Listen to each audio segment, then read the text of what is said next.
তো hello guys, welcome to my new mini blog. তো আজকে হলো 12 নম্বর রোজা, আর হাসিব ভাই নিচে দাঁড়িয়ে ছিল একটু বাজার যাবো হাসিব ভাইয়ের সাথে। তো আমার ব্ল্যাকিটাকে নিয়ে সুয়েজ পৌঁছে গেলাম বাজারে। তার আগে কোডাক ব্যাংকে চলে গেলাম, মানে এটিএমে।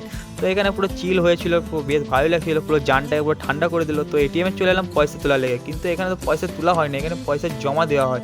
তো এখানে পয়সা জমা দিয়ে এখন বেরিয়ে যাবো মার্কেটে, কিছু কেনাকাটি করার ছিল। তো এখন বেরিয়ে পড়লাম মার্কেটে, আর চলে গেলাম সোজা মামার দোকানে কিছু কেনাকাটি করা। তো আজকে তো আমার কোনো কিছু কেনাকাটি করার ছিল না, আজকে হাসিব ভাই ছিল। তো হাসিব ভাই কেনাকাটি করছিল, আর আমি একটু ফেকুজার সাথে বসে বসে গল্প গুজব করছিলাম।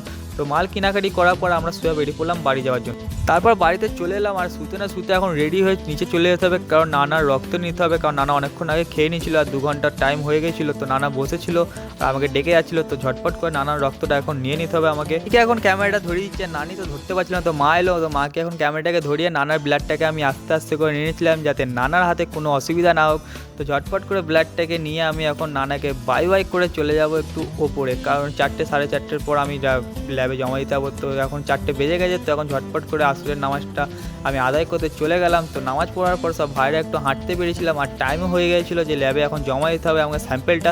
তো ভাইয়ের গাড়িটা গেলে শুয়ে চলে গেলাম আমি ল্যাবের দিকে, আর ল্যাবে পৌঁছে স্যাম্পেলটাকে জমা দিয়ে ওখান থেকে কিছু রিপোর্ট কালেক্ট করে আমি এখন শুয়ে চলে যাব বাড়ির দিকে, কারণ ইফতারের টাইমও হয়ে আসছিলো। তো ঝটপট করে হাঁটতে হাঁটতে আমি বাড়িতে চলে এলাম। আর বাড়িতে ঢুকবো কি, রাফিনের মুরগিটা দাঁড়িয়ে ছিল। তো ও দেখো কীভাবে ওর মুরগিটাকে আমি তাড়িয়ে দিয়েছিলাম বলে কীভাবে আমার সাথে ঝগড়া করছে। ও সবসময় আমার সাথে ঝগড়াই করতে থাকে।